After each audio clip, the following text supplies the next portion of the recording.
Okay, so we have a short exercise to do in this particular session, very simple and short. So in this session, we are basically going to look at, we have talked about collective bargaining for about 3 or 4 chapters or units, sorry.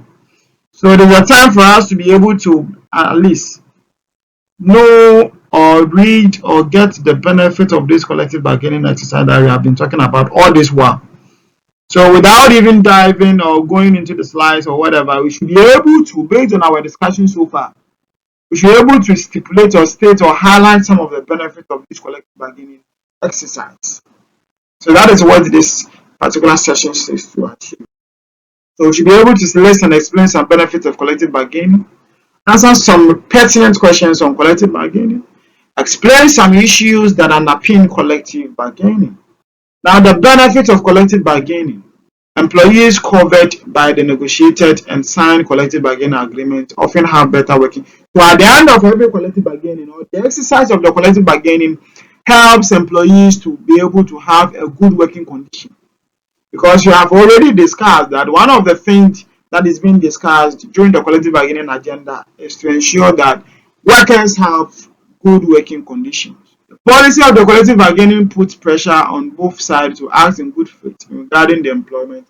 So the collective bargaining also helps both the employer and then the employees to actually, work or exhibit good faith or act in good faith upon the employment practices. Clearly defined employment policy reduce uncertainty and making of decisions on ad hoc as and when those occurs. So collective bargaining helps us to be able to develop certain policies and procedures, rules and regulations that governs the decisions of certain employment activities. It will help them to be what? To be proactive instead of being reactive. So this is one of the benefits of collective bargaining. Collective bargaining helps to define certain employment policies so that all the employees and employers would conform to some of these policies. And again, the presence of union also rings warning bells to management that any undesirable treatment against employees could be consented, broadcasted to tarnish the organization's image.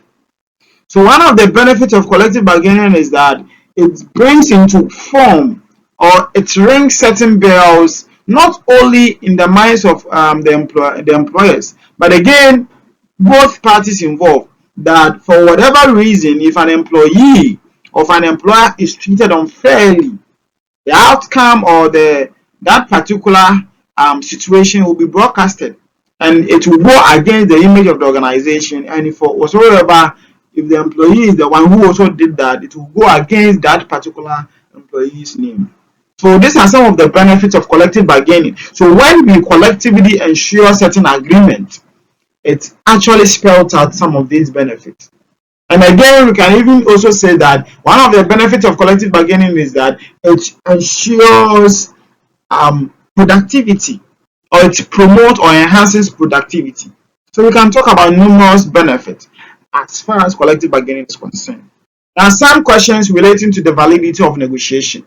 So for us to ensure that certain negotiations are valid, we need to be able to answer or give certain questions or try to spell out certain questions that will help us to be able to ensure the validity of our negotiation. So one of them is that, can a union negotiate with an employer without bargaining certificate? And of course, we said that for bargaining to actually, there should be a certificate. So if there are no certificate to the bargaining agenda, then there's the likelihood that that negotiation is not going to be valid. It means that the outcome of those or the agreements can sometimes not be binding because they have not gone through the right procedures. Can 2 or more unions negotiate without the employer? And of course, how possible can 2 unions actually negotiate without? It's either the employer has a representative.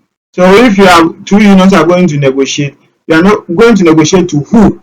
Are you going to negotiate and come into an agreement and you impose it on the employer? No. So there should be an employer or a representative of the employer before. So these are some of the questions we need to ask ourselves when we are actually ensuring this bargaining exercise. It is necessary to inform a class of workers covered by the collective bargaining after conclusion. So you don't have to keep the conclusion to yourselves or the outcome to yourself. You need to inform those workers involved that this is the outcome of the agreement. So if that for any reason you can't communicate, then it means that the negotiation is not valid. And the trade union of the class of workers nominate persons or representatives to conduct negotiation.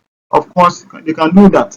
So if you are able to answer some of these questions, then we can say that collective bargaining or the negotiation is what actually valid. So the presence of collective bargaining processes in an organization implies the presence of union or an employee group with the certificate to negotiate.